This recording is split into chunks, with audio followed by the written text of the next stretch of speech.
लग्नाआधीच मी गरोदर राहिले होते आणि हे मूल कोणाचे आहे आणि माझ्यासोबत हा गुन्हा कोणी केला आहे हे देखील मला माहीत नव्हते। मी फक्त माझ्या आईसोबत राहायचे। मी तिला शहरात घेऊन गेले आणि जेव्हा मूल झाले तेव्हा नर्सने मला ते मूल दाखवले। तेव्हा त्या मुलाला पाहून मी किंचाळले, कारण ते मूल माझे लग्न अवघ्या 15 दिवसांवर आले होते। आतापर्यंत मी माझ्या आईसोबत बाजारात अनेक फेऱ्या केल्या होत्या। महिनाभर बाजारात फिरून मला कंटाळा आला होता, पण आज कदाचित मी खूप थकले होते किंवा कदाचित सूर्य खूप होता।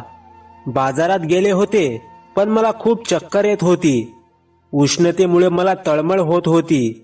मी आईला सांगितले की माझी तब्येत खूप खराब झाली आहे। आता मला चक्कर येऊ लागली होती। माझी तब्येत बिघडायला लागली। तेव्हा आई मला डॉक्टरकडे घेऊन गेली। आईलाही वाटले की कदाचित उष्णतेमुळे मला चक्कर येत आहे आणि माझी तब्येत बिघडत आहे। डॉक्टरांनी मला तपासले आणि माझ्यासाठी काही टेस्ट लिहून दिल्या, पण जेव्हा माझा रिपोर्ट आला तेव्हा मी पूर्णपणे गोंधळून गेले। मला वाटले की डॉक्टरांचा काहीतरी गैरसमज झाला असावा किंवा रिपोर्टच चुकला असेल। माझ्या आईची तीच अवस्था होती। ती विस्पारलेल्या डोळ्यांनी माझ्याकडे पाहत होती आणि मला असे वाटत होते की मी कोणत्याही क्षणी जमिनीत बुडावी। काही न करून मी गुन्हेगार सिद्ध झाले होते।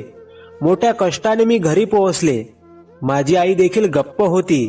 तिने माझ्याशी एक शब्दही बोलला नाही, पण घरी येताच माझी आई रडायला लागली आणि म्हणाली, पायल, तू हे काय केलेस? कोणाचे पाप तू आपल्या पोटात घेऊन आहेस? आता मी काय उत्तर दिले असते माझ्या आईला? मला स्वतःलाच याची जाणीव नव्हती। मला कोणावर शंका येईल? माझ्या घरात आईशिवाय कोणीही पुरुष नव्हते। मी माझे डोके दोन्ही हातांनी धरले। डॉक्टरांच्या म्हणण्यानुसार गेल्या 2 महिन्यापासून मी प्रेग्नेंट होती। माझे 3-4 प्रकारचे रिपोर्ट्स केले गेले होते आणि सर्व रिपोर्ट्समध्ये हेच आले।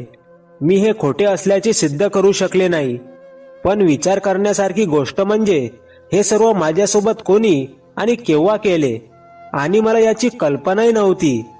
माझी आई मला शिव्या देत होती आणि रडू लागली। मी म्हणाले, आई, मी शपथ घेते, मी तुझ्या डोक्याची शपथ घेते, माझा दोष नाही। मलाही माहित नाही मला काय झालंय, माझ्या पोटात कोणाचं पाप वाढतंय, पण माझ्या बोलण्यावर आई काय विश्वास ठेवेल? ती म्हणू लागली की तू मला फसवण्यासाठी खोटं बोलत आहेस। खोटे बोलण्याचा प्रयत्न करू नकोस। हे एवढे लहान काम नाही की तुझ्या संमतीशिवाय आणि तुझ्या नकळत घडलं आणि तुला कळलंही नाही। पण मी माझ्या आईला शपथ देऊन कंटाळले होते, पण माझ्या आईचा माझ्यावर विश्वास बसत नव्हता। मी पूर्णपणे गप्प झाली। दुसऱ्या दिवशी आई मला दुसऱ्या डॉक्टरकडे घेऊन गेली, जी तिला ओळखत होती, आणि तिला विश्वासात घेऊन म्हणाली की माझ्या मुलीचा गर्भपात करा, तुमचे खूप उपकार होतील। पण डॉक्टर म्हणाले की आता उशीर झाला आहे, 2 महिने झाले आहेत आणि मी पायलची पूर्ण तपासणी केली आहे। जर मुलीचा गर्भपात झाला तर पायलच्या जीवालाही धोका होऊ शकतो। आता या प्रकरणावर तोडगा निघाला नव्हता आणि वर माझ्या लग्नाचा दिवसही जवळ येत होता। जर माझ्या भावी पतीला हे रहस्य माहीत असते तर त्याने माझी बदनामी केली असती आणि मला सोडले असते। त्याआधी मी माझ्या आईला सांगितले की मला लग्न करायचे नाही, आणि असेही लग्नानंतर माझ्या पतीला हे गुपित कळले असते आणि त्याने मला घरातून हाकलून दिले असते। मी लग्न केले नसते, हेच बरे झाले असते। माझी आई म्हणू लागली, आम्ही लोकांना काय उत्तर देऊ? ते आम्हाला कारण विचारतील। आता लग्नाला फक्त 15 दिवस उरले आहेत आणि असे अचानक लग्न नाकारता येत नाही। आपल्याकडे कोणतीही ठोस कारण नाही। लोकांच्या प्रश्नांची उत्तरे कशी देणार? मलाही या समस्यावर तोडगा कसा काढावा हे समजत नव्हते। माझ्यावर हा गुन्हा कोणी केला? सध्या तो माझ्या नजरेपासून लपला होता। मला जगात माझी बदनामी नको होती, म्हणून मी रात्री सामान बांधून दुसऱ्या शहरात चंडीगडला गेले। मी किंवा माझी आई तिथं कोणालाच ओळखत नव्हतो। जरी माझ्या आईने मला घर सोडून कुठेही जाण्यास मनाई केली होती, पण माझ्या आग्रहापुढे माझ्या आईला नमते घ्यावे लागले आणि मी माझ्या आईसह चंडीगडला आले। मला एका चांगल्या कंपनीत नोकरी मिळाली। मी सुशिक्षित होते आणि त्याआधीही नोकरी केली होती। मी ज्याच्याशी लग्न करणार होते तो मुलगाही माझा सहकारी होता। त्याने मला ऑफिसमध्ये पाहिले, त्याला मी आवडले आणि त्याने मला प्रपोज केले. माझ्या घरी आईशिवाय दुसरे कोणी नव्हते. जेव्हा मी माझ्या आईला अक्षयचा उल्लेख केला तेव्हा तिलाही या नात्यावर आक्षेप नव्हता, कारण अक्षयच्या नात्यात कोणताही दोष नव्हता. तो चांगली नोकरी असलेला सुशिक्षित मुलगा होता. त्यालाही घरी आई आणि एक बहीण होती. तो सुशिक्षित कुटुंबातला होता. त्यामुळे माझी आई आणि मी आनंदाने नात्याला हो म्हणालो होतो. आणि सर्वात महत्वाची गोष्ट म्हणजे अक्षय मला आवडला होता. त्यामुळे नात्यात कोणताही दोष नव्हता. आणि अशा प्रकारे मी अक्षयच्या प्रेमात पडले आणि आमचं नातं फायनल झालं. मी हे म्हणत नाही की मी अक्षयवर खूप मनापासून प्रेम करत होते, पण तो एक चांगला आणि खूप गंभीर प्रकारचा मुलगा होता. खूप सभ्य माणूसही होता, कारण माझ्यावर प्रेम करण्याचा दावा करण्याची त्याची हिंमत नव्हती. त्याऐवजी त्याने थेट मला प्रपोज केले आणि दुसऱ्याच दिवशी त्याचा लग्नाचा प्रस्ताव माझ्या आईकडे पाठवला. सर्व काही सुरळीत चालले होते, पण आता हा विचार करून मी वेडी झाले होते.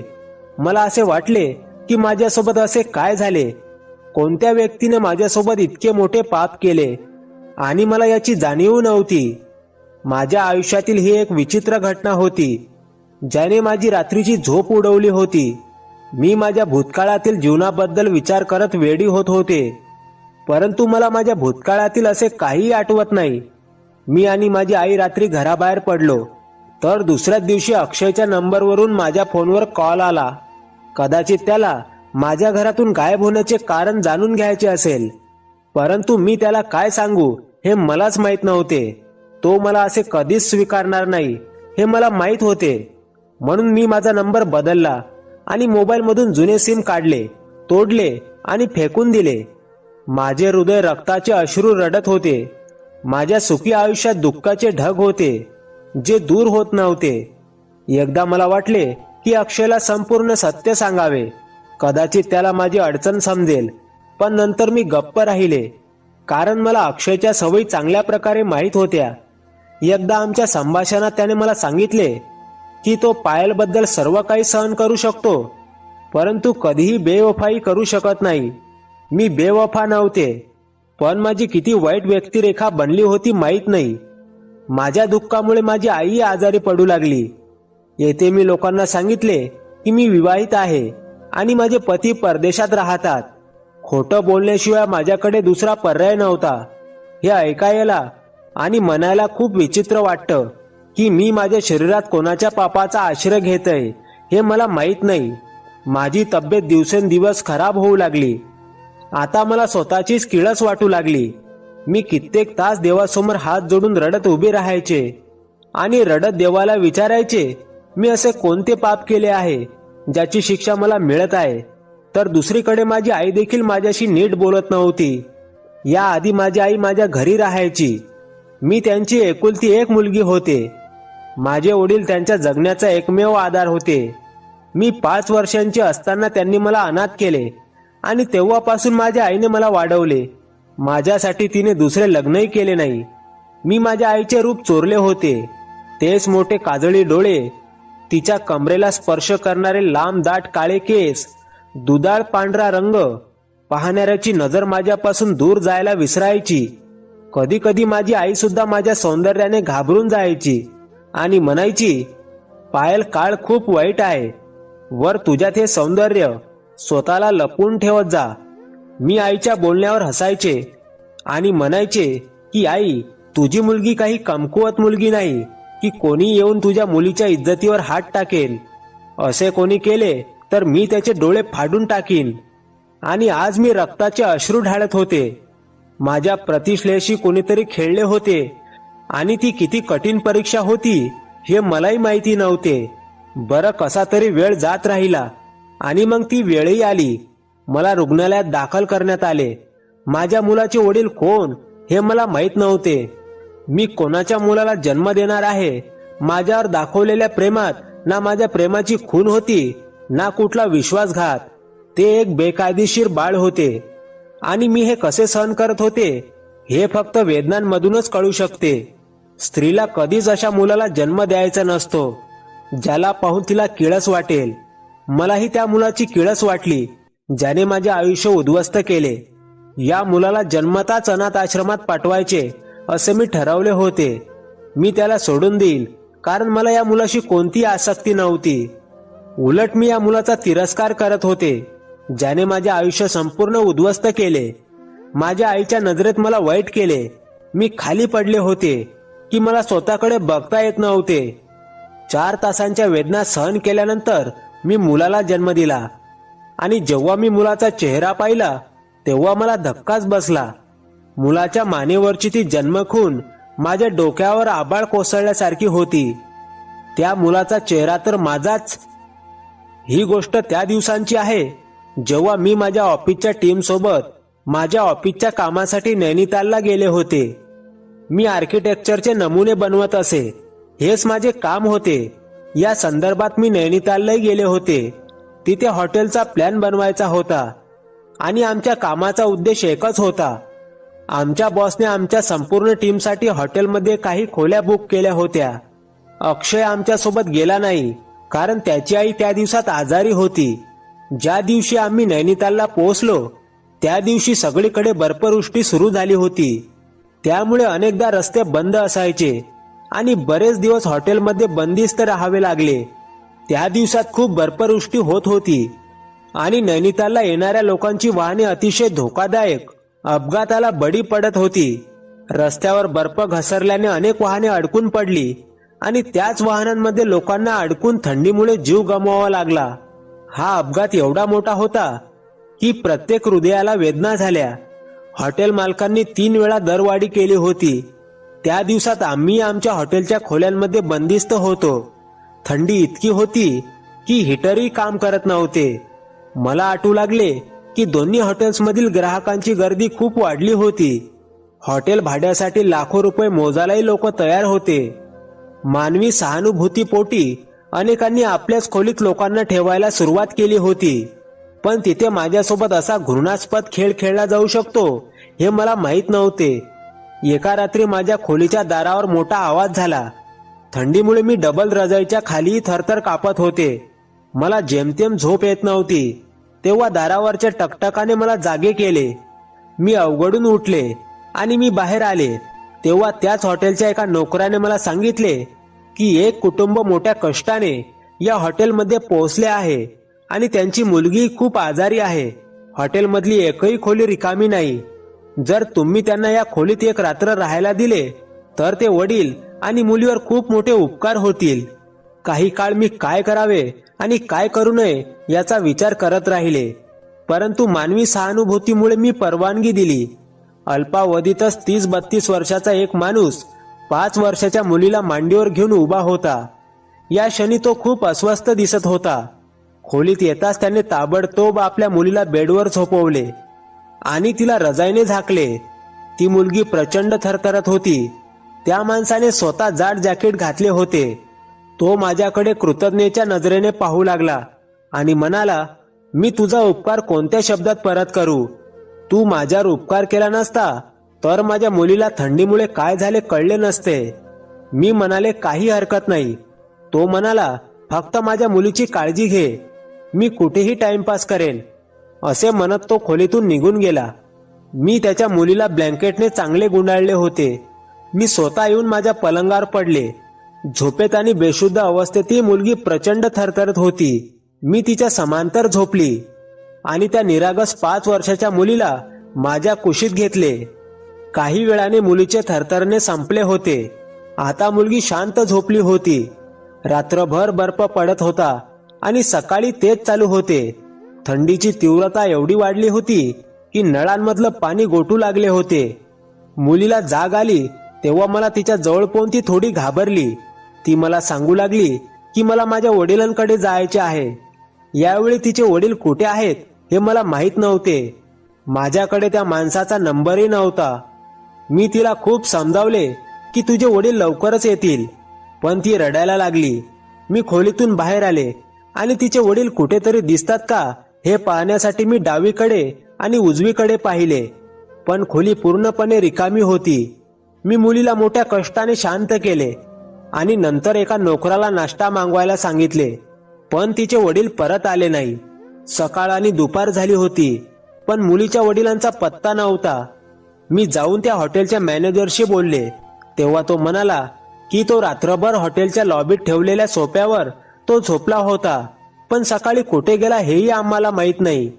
आता या मुलीचे सात्वन कसे करायचे या चिंतेत मी होते, कारण ती रडत होती. कष्टाने मी तिला जेवण दिले आणि मग तिला तिच्या कुटुंबाबद्दल विचारू लागले. ती म्हणाली की माझी आई नाही आहे, ती मला सोडून देवाकडे गेली आहे आणि मी माझ्या वडिलांसोबत दिल्लीत राहते आणि मी एकटीच आहे. माझ्या वडिलांना नैनितालला येण्याचा मी आग्रह धरला होता.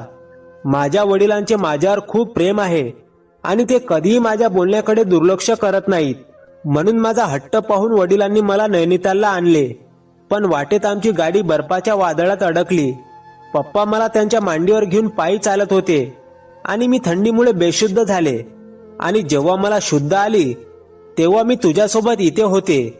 मी हॉटेलच्या कर्मचाऱ्यांशी अनेकदा बोलले. मुलीच्या वडिलांना याबाबत विचारले असता त्यांनाही काही कळले नाही. संध्याकाळी तो माणूस परतला. राग आणि त्रासामुळे माझी अवस्था वाईट झाली होती. वडिलांना पाहून मुलगी खुश झाली आणि वडिलांना चिटकून रडू लागली. मला त्या माणसाची खूप चीड येत होती. मी म्हणाले, तुझी थोडीही जबाबदारी नाही. तुझी मुलगी दिवसभर रडत होती आणि तू हॉटेलमधून गायब होतास. माझे बोलणे ऐकून तो लाजला आणि डोळे मिटले.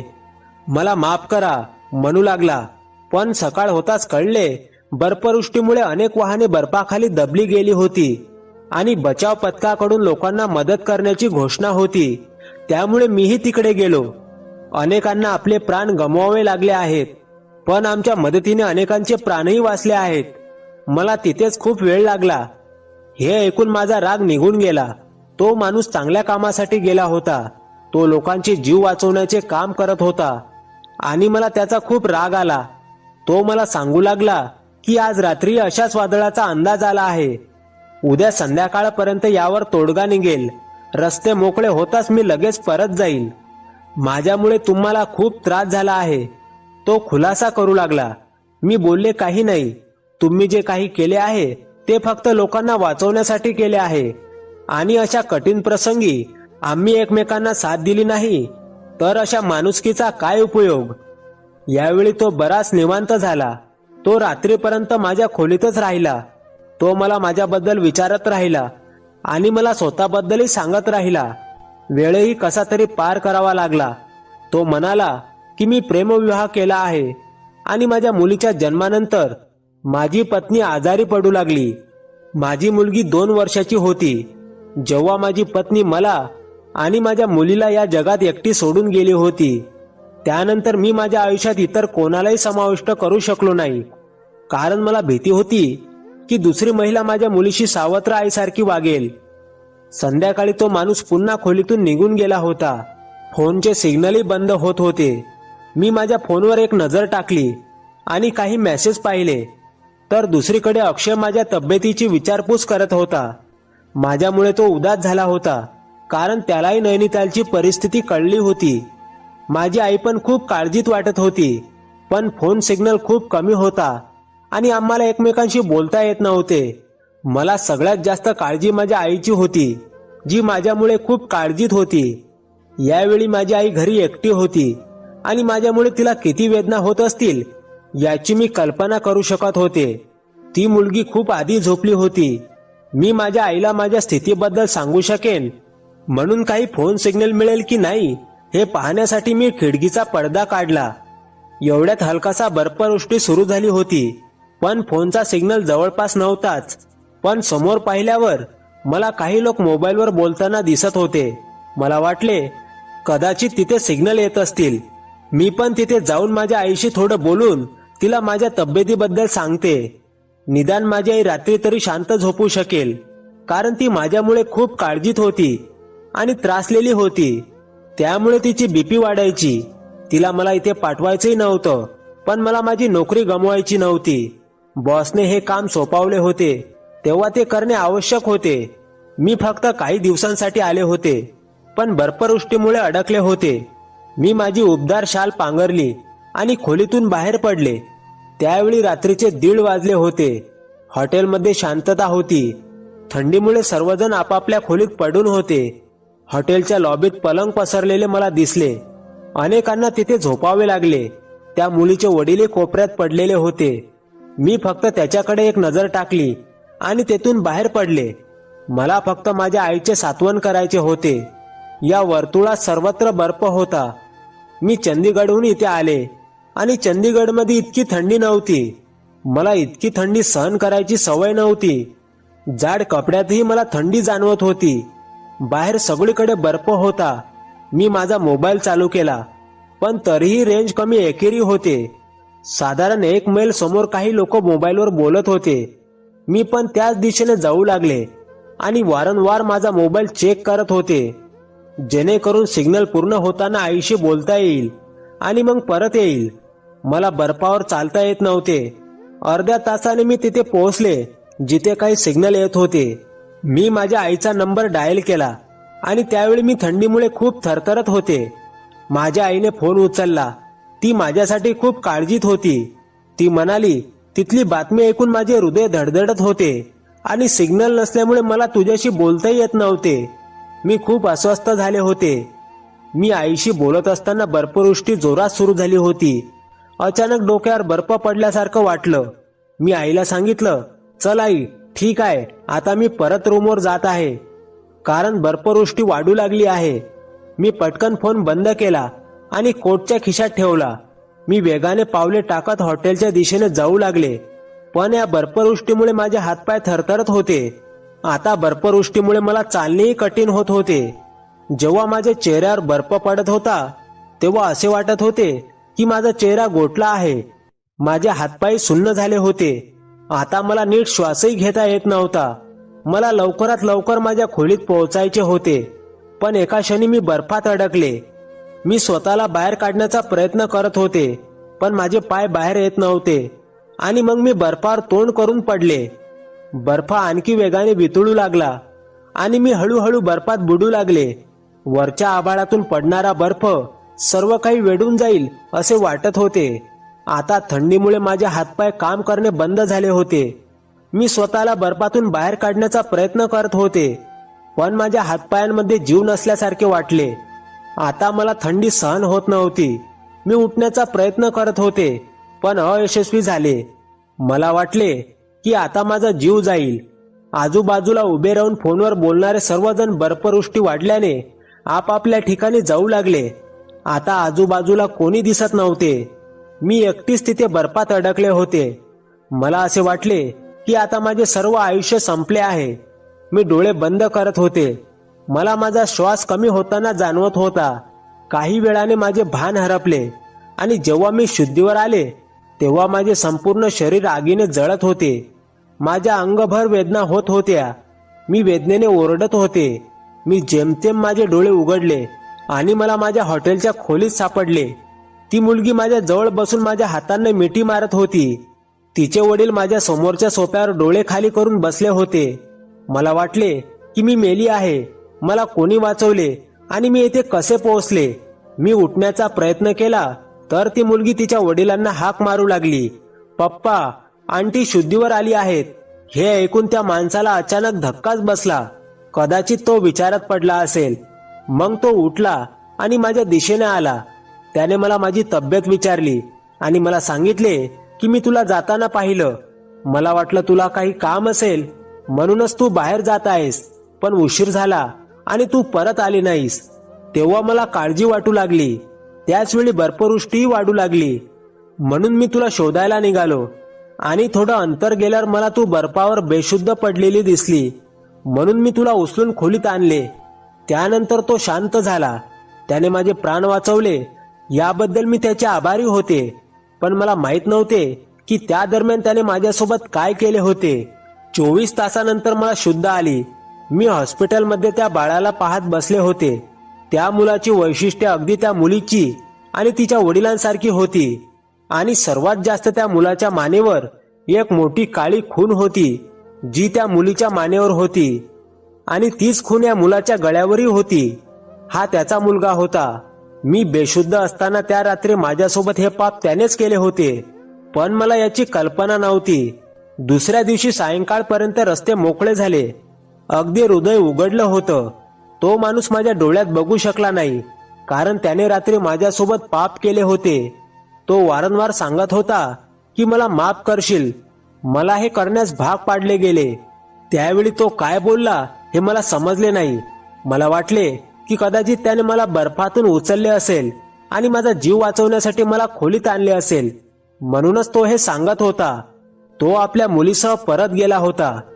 नैनितालमध्ये कमी बर्फवृष्टी झाल्यामुळे मीही काही दिवसांनी परतले. सुरू असलेली सर्व कामे ठप्प झाली. त्यानंतर अक्षयच्या घरच्यांनीही लग्नाची घाई केली. 2 महिने कसे गेले हे मला समजले नाही. आणि आता या मुलाला बघून सगळं आठवलं. या मुलाला पाहून मी रडायला लागले. किती क्रूर माणूस होता तो. मी त्याला आश्रय दिला आणि त्याच्या मुलीची काळजी घेतली आणि त्याने माझ्यासोबत बेशुद्धीचा फायदा घेतला. यापेक्षा त्याने मला मरू दिले असते तर बरे झाले असते, कारण त्याने मला दिलेले जीवन माझ्यासाठी मरणापेक्षा वाईट होते. घरी आल्यावर मी आईला संपूर्ण हकीकत सांगितली. तो माणूस कोण होता, तो कुठे राहतो हे मला माहीत नव्हते. मला त्याचे नावही माहीत नव्हते, ज्याच्या मुलाची मी आई बनले होते. मी आता माझ्या आयुष्याची तडजोड केली होती. माझे मूल काही महिन्यांचे होते जेव्हा मी त्याला माझ्या आईच्या स्वाधीन केले आणि मी स्वतः काम करू लागले. मी त्याला अनाथ आश्रमात ठेवू शकले नाही. तुम्ही काहीही म्हणा, मी 9 महिने माझ्या पोटात त्याचे पालन पोषण केले आणि मृत्यूला स्पर्श करून त्या मुलाला जन्म दिला. ते माझे रक्तही होते. मी त्याला स्वतःपासून वेगळे करू शकत नव्हते, म्हणून मी त्याला स्वीकारले. पण घर चालवणे आवश्यक होते, म्हणून मी त्याला माझ्या आईच्या स्वाधीन केले आणि कामाला लागले. पण मला माहीत नव्हते की नशीब पुन्हा एकदा मला त्या माणसाच्या समोर आणून उभे करेल. एकदा मी घरी आली तेव्हा आईच्या शेजारी बसलेला तो माणूस पाहून मी थक्क झाली. त्यांची मुलगीही त्यांच्यासोबत होती आणि तो स्वतःही काहीसा अस्वस्थ अवस्थेत होते. दाढीही मोठी झाली होती. मला पाहून तो उभा राहिला. अजूनही कोणीतरी एखाद्या गुन्हेगारासारखे त्याचे डोळे खाली होते. मी त्याच्याकडे तिरस्काराने पाहिलं, पण मी त्याला काही बोलायच्या आधीच त्याची मुलगी माझ्याजवळ आली आणि मला मिठी मारली आणि म्हणाली, आंटी मी तुम्हाला खूप मिस केले. पप्पा आणि मी तुझा खूप शोध घेतला, पण तू कुठे हरवलीस मला माहीत नाही. मी त्या मुलीला काहीच उत्तर दिले नाही. माझी आई माझ्याकडे आली आणि म्हणाली की या माणसाला त्याची चूक कळली आहे. किती दिवस भटकतोय हा आपल्या शोधात आणि आता आपला शोध घेतला. त्याला तुझी माफी मागायची आहे आणि तुझ्याशी लग्नही करायचं आहे. हे ऐकून मी त्याच्याकडे घृणास्पद नजर टाकली. तो अपराध्यासारखा डोळे मिटून माझ्यासमोर उभा होता. मी म्हणाले, मी तुझे काय नुकसान केले की तू माझे आयुष्य उद्ध्वस्त केलेस आणि आता तुला तुझी चूक कळली आहे. मला तुझ्याशी काही बोलायचं नाही. तुझ्या मुलाला उचलून माझ्या घरातून निघून जा. असं म्हणत मी रडलेल्या डोळ्यांनी माझ्या खोलीत गेले. माझ्यातला सगळा संयम संपला होता. मी प्रचंड रडू लागले. अक्षय कदाचित मला अविश्वासू समजत असेल, कारण मी त्याला लग्नाच्या काही दिवस आधी मानवी कारणांसाठी न कळवता सोडले होते. त्याच्या नजरेत मी बेवफा झाले होते. तो माणूस माझ्या खोलीत आला आणि मला म्हणाला, पायल एकदा माझं ऐक. जर तुला वाटत असेल की मी चुकीचा आहे तर नक्कीच तू मला पाहिजे ती शिक्षा दे. मी उपपन करणार नाही. त्याचेही डोळे ओले होते. तो माझ्यासमोर येऊन बसला. मी माझे अश्रू पुसले. त्याच्यासमोर मला कमकुवत व्हायचे नव्हते. तो म्हणाला, ज्या रात्री मी तुला बेशुद्ध अवस्थेत खोलीत आणले त्या रात्री तुझे अंग थंडीमुळे पूर्ण निळे झाले होते. तुझा जीव वाचवण्याचा माझ्याकडे एकच मार्ग होता, अन्यथा तुला जीव गमवावा लागला असता आणि मी तुला माझ्या डोळ्यांसमोर मरतानाही पाहू शकत नव्हतो, कारण तू माझ्यावर खूप मोठे उपकार केलेस. माझ्या मुलीचा जीव वाचवून माझ्या मुलीचा जीव वाचवणाऱ्या व्यक्तीला मी माझ्या डोळ्यांसमोर मरताना पाहू शकलो नाही. मी तुला कोणत्याही परिस्थितीत टाळू इच्छित नव्हतो. तुझा जीव वाचवण्याचा माझ्याकडे दुसरा मार्ग असता तर मी हा गुन्हा कधीच केला नसता. याआधी मी तुझे शरीर उभवण्याचा सर्वतोपरी प्रयत्न केला होता. तुझ्या हातांना ऊब दिली होती. तुझ्या पायाच्या तळव्याला घासले होते, पण तुझ्यात ऊब आली नाही. आणि माझ्यासाठी शेवटचा पर्याय उरला तो म्हणजे माझ्या शरीराची ऊब देणे. विश्वास ठेव पायल, तुझ्या अंगावरून कपडे काढताना मी डोळे मिटले होते. माझ्या मनात कोणतेही चुकीचे विचार नव्हते.